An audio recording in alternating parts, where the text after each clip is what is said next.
Diversity means, first of all, to me, making a difference. I just got angry and I didn't know why.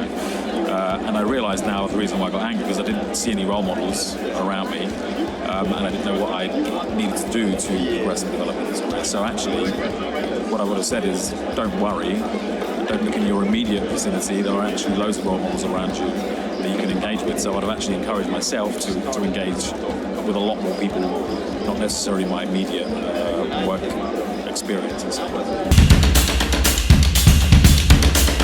A lot of conversations about diversity, these policies should be driven from the top. What can we be doing every day in our lives to make change? And it was such an arresting comment that I've taken it to heart myself as well. She said, well, everyone talks about more diversity in the workplace, but when they go home and they go to the bar, they're amongst the same people. They go back to the church, they're amongst the same people. So trying to drive diversity in your diversity in your day-to-day life is one area where you can start to really affect change, and then see how that then translates into the working environment.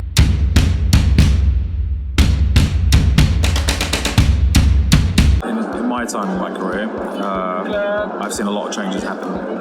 Working in the agency environment, and I've seen a lot of changes happen. Certainly this area of creativity in the past 5 to 8 years, perhaps even longer, what we've started to see is individuals from other aspects of creativity coming into the PR environment. This was uncomfortable actually coming in because we thought we knew what we were doing. We don't need a bunch of other people telling us how to do it. But actually what it's done is really enriched the work that we do, really changed our view on what creativity is.